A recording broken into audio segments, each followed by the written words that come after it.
What's happening, everyone? Welcome back to the channel. I am Al here with another movie review. A Quiet Place Day 1 is going to be out in theaters this weekend, so we're going to go back and talk about the previous two A Quiet Places.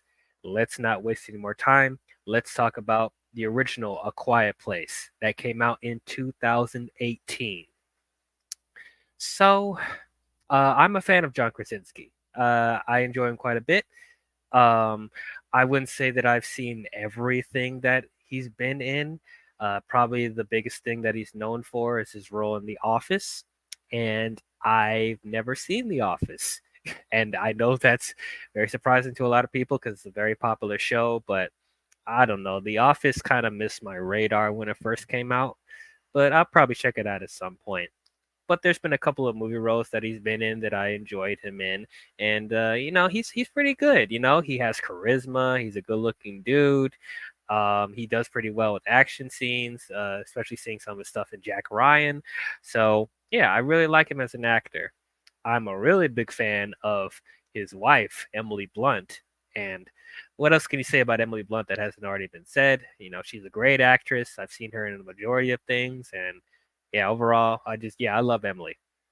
So hearing that John Krasinski wants to start becoming a filmmaker, um, didn't really think too much about it. And honestly, I didn't really know how to feel about it. Of course, I'm rooting for him to succeed, but I know I couldn't help but think back on the previous attempts at actors trying to become filmmakers, and not all of them have been hits for me.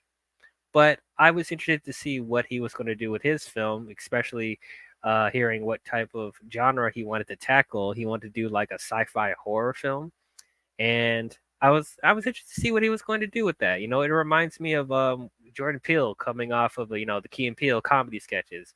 That he decided to want to go into horror and thriller, and that's how we got stuff like Get Out, which was probably one of the best thrillers that came out in the past decade or so.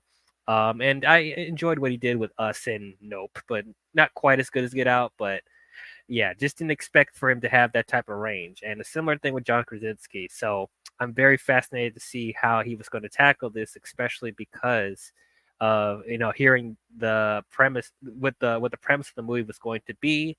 And seeing from the marketing and the trailers that it was going to be this family on the run, and they're not able to speak or make a noise at all, or whatever creature or entity was going to come after them and kill them. Like that's very fascinating. It's a very unique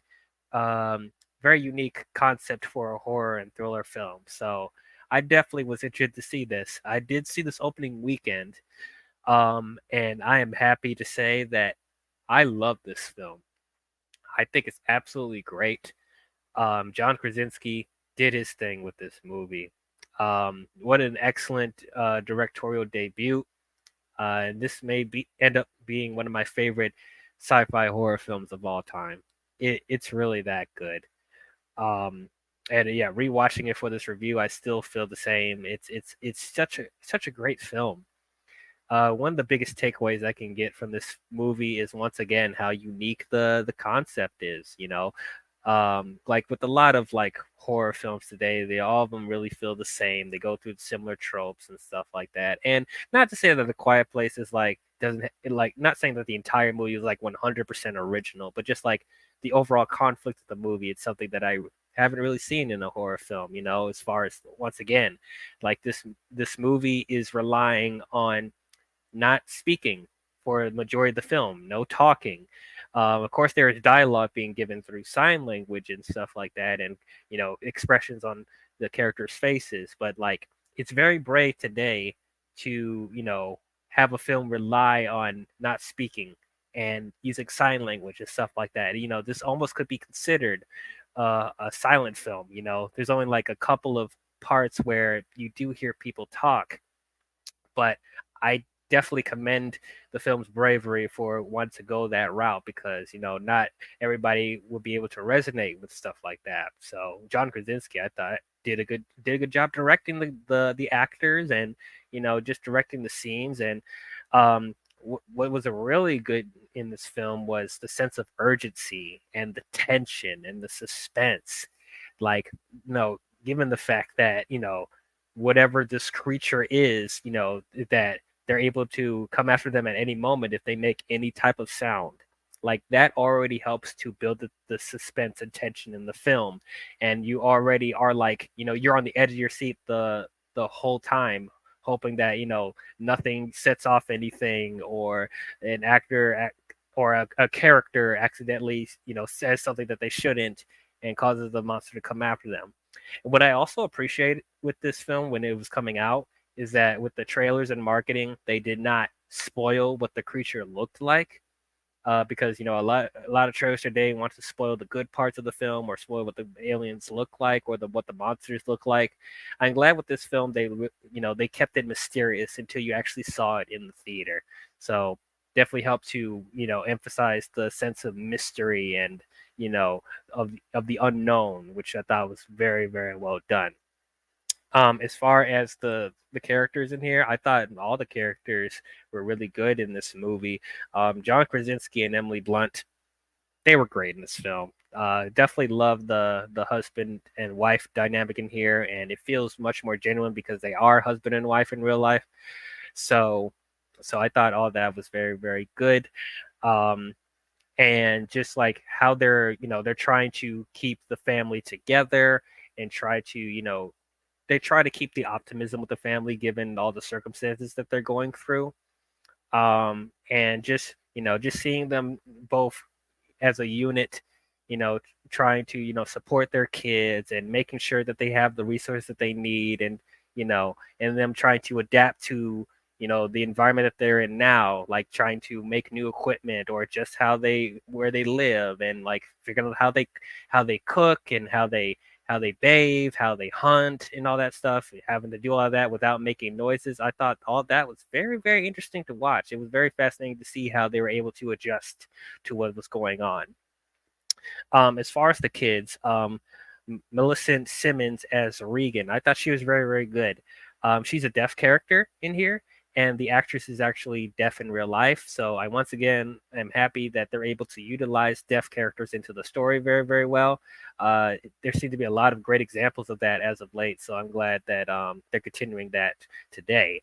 But yeah, I thought she was very, very good. Of course, she goes through the typical teenage adolescence a little bit, or she's feeling like she doesn't belong in the family, and she believes her disability is a hindrance to their survival, and you just feel the weight on her shoulders. And I thought all that was just very, it was sad to see, but it made me more empathetic towards her character.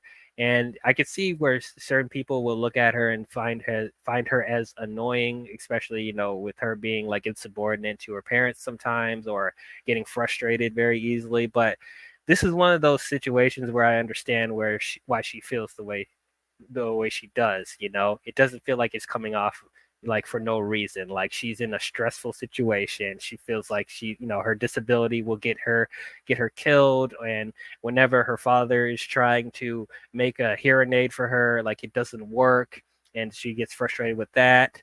And she wants to go out and prove herself to her father that she's able to be capable, but it's like her father wants her to do other things to help protect the family. And like she wants to hunt, or you know go off with her father to do missions and stuff like that, and he won't allow her, but only because he wants to protect her. And so that whole dynamic I thought was very very interesting. And then getting to Noah Jupe as Marcus, I thought he was pretty good too.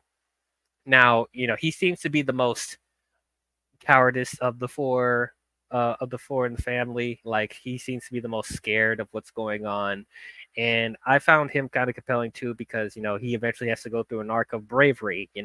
Especially because his father takes him out hunting, and tries to show him the ways of trying to become a protector and stuff like that. And he doesn't feel like he's good enough to be a protector. um and found out all that to be very very interesting, very engaging.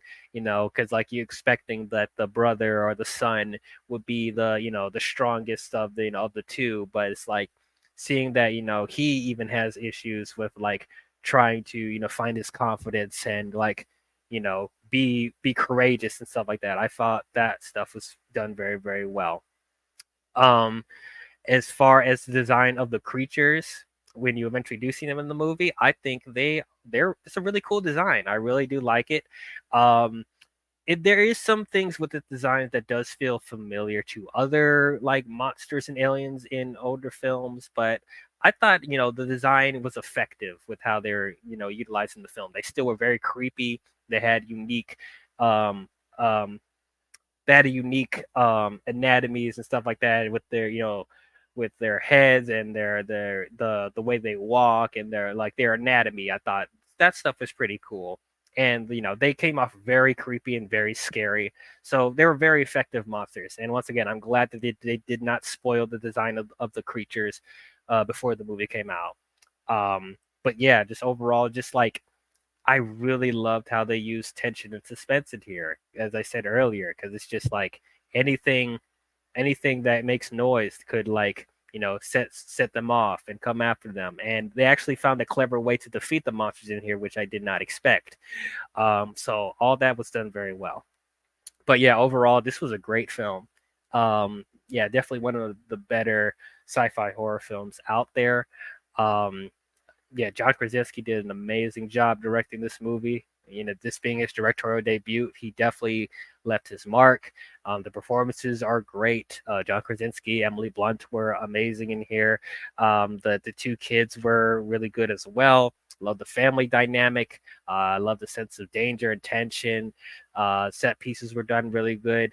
But yeah, overall, this was just a really great film. So I will give A Quiet Place a solid A. Go see this if you haven't seen it already. It's on Paramount Plus. I think all the Quiet Place movies are, but yeah, go watch this if you haven't already. If you're a fan of sci-fi horror, like this is definitely worth a watch. But those are my thoughts on A Quiet Place. What did you guys think about it? Did you guys love it? Did you guys hate it? Did you guys think it was okay? Comment your thoughts down below and let me know. So the next film I will be talking about is A Quiet Place Part 2. So tune in for that when it comes out. But if you guys enjoyed this review, please don't forget to leave a thumbs up and subscribe to the channel. And don't forget to hit the bell if you want to be notified on future videos I'll be doing. But that's all I have for you movie fans, and I will catch you guys next time. Talk to you guys later. Bye-bye.